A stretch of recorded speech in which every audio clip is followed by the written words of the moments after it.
O ano, mahirap ba? Ang sakit, di ba? Ang sakit at mahirap tanggapin na talagang boba ka. At ilang dekada ka nang nanunungkulan dyan bilang senadora. Pero sino ang pinagsisilbihan mo?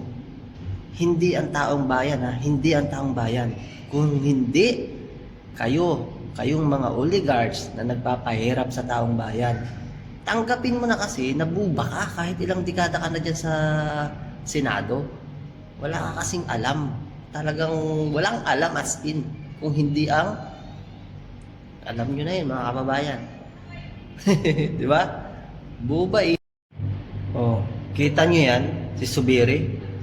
Bastos naman talaga yan eh. Kita nyo sa pagkabastos niyang taong yan. Ito mga kababayan ha, ito yung baka hindi nyo pa alam. Itong si Subiri, ang hilig niyan talaga mamangka sa dalawang ilog. Di ba?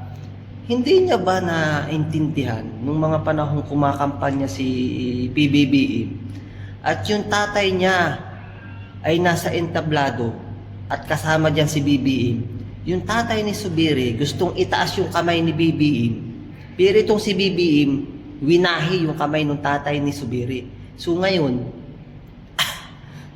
diyan ka pa kumakampi sa mga taong nagpahiya sa tatay mo, ha? O baka naman mali-malita rin ang hawak mo, kaya patay malisa ka at patay ano ka manhid ka na, di ba? Yan, tandaan yan, subiring yan. Nako po, wala tayong maasahan sa taong yan kasi nga balingding yan at saka hudas yan eh. Isa ding balingding yan eh. Samantalang inendorso yan ni Pangulong Duterte noon, kaya nanalo rin yan eh, taong yan. Pero ngayon, ayan, kita nyo naman, magkaiba talaga sila ng ugaling magkapatid. Mas ano pa ako kay Jinggoy Estrada eh. Kaya, guys, tandaan nyo yung pagmumukhang yan ha. Talagang hindi na dapat makabalik yan sa Senado eh. Kasi isa rin siya sa mga nagpapahirap sa atin eh, sa mga mamamayang Pilipino eh. Kasi doon siya kumakampi sa mga taong nagpapahirap sa atin at sa nagnanakaw ng kaban ng bayan. Kaya yan ang mga gawain nila. Pag hindi nila gusto ang ano ng majority, magbo-walk out sila, di ba? Ganyan sila kabastos. Oh guys, ito na nagsalita ni si Leito Lapid. So panoorin natin at basagin na natin ang huku-huku at kuro-kuro na lumipat na ng majority si Leito Lapid. So panoorin na. Bugs! Oto, Mr. President.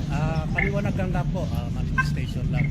Tungkol po yung nangyari kahapon at marami po sumamanod sa social media na ako'y lumipat na sa majority. Hindi po totoo yan. Mananatili po ako sa minority group. At hindi po ako alis dito. At yung pong motion ni Senator Subiri kahapon ay sinusuportahan ko po. Hindi ko lang po ako nakapagsalita kahapon. Kala ko may botohan. Kaya pala wala naman. Hiling ko lang po dito sa Senado. Sana magkaisa tayo. Iwasan ang bangayan. Ang dami-dami natin bisita pari dito. Palakpakan po natin sila. Para ipagdasal po kami na magkaisa na kami para maibalik ang dangal ng Senado. Maraming salamat po. Your manifestation is noted and wala ka man sa majority, Senator Lito Lapid, nandiyan ka parati sa puso namin. Eh, gano'n naman dapat talaga eh. Kailangan mo nang dumaan yan sa korte natin. At saka bawat bansa, may kanya-kanyang korte yan. At batas na sinusunod, di ba? So bakit tayo makikikooperasyon sa mga ICC na yan, yung mga dayuhan yan? Kailangan pa ba nating ulitin na isang citizen ng Pilipinas ipagkanulo ulit natin sa ibang bansa? Tama na po yung ginawa nila kay PRRD at hindi pa nga po tapos yung kasong yan eh. Hindi pa nga po nananagot yung mga kumidnap sa dating Pangulo. Tapos ngayon gusto na naman nilang kidnapin ulit ang isang citizen ng Pilipinas. Buti pa yung mga ibang bansa alam eh, na kailangan mo nang dumaan sa batas na yan, sa batas ng Pilipinas, sa korte ng Pilipinas. Pero bakit itong DOJ, NBI, mga PNP, Ombudsman, kinikilala itong ICC, ay tumiwalag na nga po tayo dito eh, di ba? Alam ko, personal interest tong mga ginagawa nitong mga to eh. Itong apat na sangay na ito sa gobyerno eh. DOJ, Ombudsman, NBI, di ba? At saka itong Korte Suprema. Di ba? Hindi nila inaprubahan yung TRO.